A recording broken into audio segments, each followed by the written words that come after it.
누구든지 하나님의 뜻대로 행하는 자가 내 형제요 자매요 어머니이니라.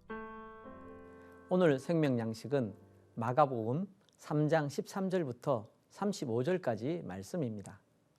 또 산에 오르사 자기가 원하는 자들을 부르시니 나아온지라.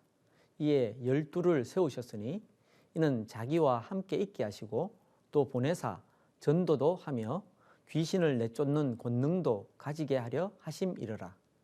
이 12를 세우셨으니 시몬에게는 베드로란 이름을 더하셨고 또 세베대의 아들 야고보와 야고보의 형제 요한이니 이 둘에게는 보아너게 곧 우레의 아들이란 이름을 더하셨으며 또 안드레와 빌립과 바돌로메와 마테와 도마와 알페오의 아들 야고보와 및 다데오와 가나나인 시몬이며 또 가룟 유다니 이는 예수를 판 자더라. 12제자를 세우신 이유는 예수님과 함께 있게 하시고 또 보내어 전도하고 귀신을 내쫓는 권능도 행하게 하심이었습니다. 이 12 중에 가룟 유다가 들어있지만 가룟 유다는 예수님의 신뢰는 받지 못했습니다. 예수께서 대답하시되 내가 너희 12를 택하지 아니하였느냐? 그러나 너희 중에 한 사람은 마귀니라 하시니 이 말씀은 가룟 시몬의 아들 유다를 가리키심이라. 그는 12 중에 하나로 예수를 팔 자더라. 집에 들어가시니 무리가 다시 모임으로 식사할 겨를도 없는지라. 예수의 친족들이 듣고 그를 붙들러 나오니 이는 그가 미쳤다 하밀러라. 예수님이 집에 들어가셨지만 무리가 다시 몰려들어 식사하실 겨를도 없었습니다. 안타까운 것은 예수님의 친족들이 예수님이 메시아이심을 아직 깨닫지 못하고 있다는 사실입니다. 예수님이 부활하시기 전에는 예수님의 형제들 중에 아무도 주님을 믿지 않았습니다. 이는 그 형제들까지도 예수를 믿지 아니함이러라.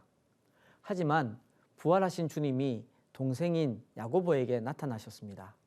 그 후에 야고보에게 보이셨으며 그 후에 모든 사도에게와 맨 나중에 만삭되지 못하여 난 자 같은 내게도 보이셨느니라. 그 후 3년 만에 내가 게바를 방문하려고 예루살렘에 올라가서 그와 함께 15일을 머무는 동안 주의 형제 야고보 외에 다른 사도들을 보지 못하였노라. 이 야고보가 바로 사도행전 15장에 나오는 예루살렘 회의에서 주도적 역할을 했던 그 야고보입니다. 이 동생 야고보도 부활하신 예수님을 뵙기 전에는 예수님을 믿지 않았으니 안타까운 일이지요. 예수님에 대한 소문이 널리 퍼지니 서기관들이 노골적으로 예수님을 공격했습니다. 예루살렘에서 내려온 서기관들은 그가 바알세불이 집혔다 하며 또 귀신의 왕을 힘입어 귀신을 쫓아낸다 하니 예수께서 그들을 불러다가 비유로 말씀하시되 사탄이 어찌 사탄을 쫓아낼 수 있느냐? 또 만일 나라가 스스로 분쟁하면 그 나라가 설 수 없고 만일 집이 스스로 분쟁하면 그 집이 설 수 없고 만일 사탄이 자기를 거슬러 일어나 분쟁하면 설 수 없고 망하느니라. 사람이 먼저 강한 자를 결박하지 않고는 그 강한 자의 집에 들어가 세간을 강탈하지 못하리니 결박한 후에야 그 집을 강탈하리라. 내가 진실로 너희에게 이르노니 사람의 모든 죄와 모든 모독하는 일은 사하심을 얻되 누구든지 성령을 모독하는 자는 영원히 사하심을 얻지 못하고 영원한 죄가 되느니라 하시니 이는 그들이 말하기를 더러운 귀신이 들렸다 함이러라. 바알세불은 사탄을 가리키는 이름입니다. 하나님 말씀을 가르쳐야 할 율법 교사인 서기관들이 하나님의 아들이시며 하나님이신 예수 그리스도가 사탄에게 씌었다고 하고 있으니 이런 신성모독이 어디 있겠습니까? 억지 주장을 펴는 서기관들에게 예수님이 말씀하십니다. 너희는 사탄이 내게 내려 내가 그 힘으로 귀신을 쫓아낸다고 하는데 사탄이 어찌 사탄을 쫓아낼 수 있느냐? 사탄이 자기를 거슬러 싸우면 설 수 없고 망하지 않겠느냐? 먼저 강한 놈을 결박해 놓고 그 집에 들어가 세간을 강탈하지 않느냐? 내가 사탄을 결박하고 그 조무래기 귀신들을 내쫓는 것을 왜 인정하지 않는 것이냐? 사람의 모든 죄와 모든 모독하는 일은 용서받을 수 있지만 성령을 모독하는 자는 영원히 사하심을 얻지 못할 것이다. 오늘 본문에 따른다면 성령을 모독하는 죄는 하나님이 권능으로 이루신 일을 사탄이 한 일로 간주하는 죄입니다. 하나님의 역사를 사탄의 역사라고 하니 이 극악한 죄는 결코 용서받을 수 없는 것입니다.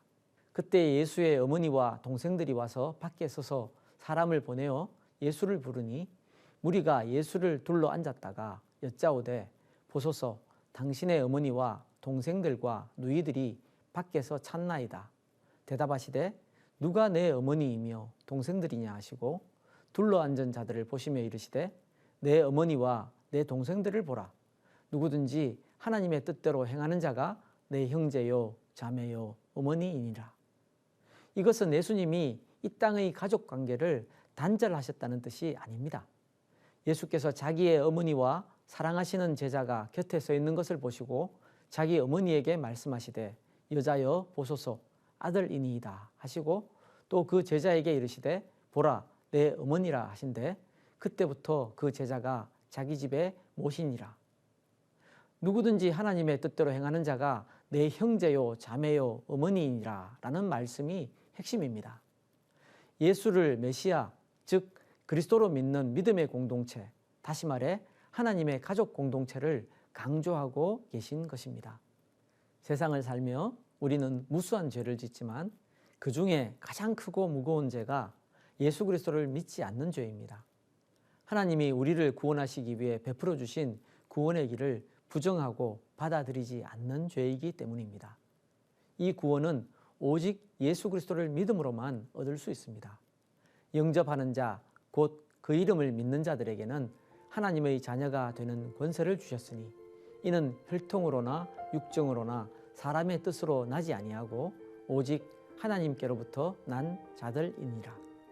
혈통이나 육정이 아니라 하나님의 선물인 구원에 감사하며 하루하루를 살아가는 우리 모두가 되길 바랍니다.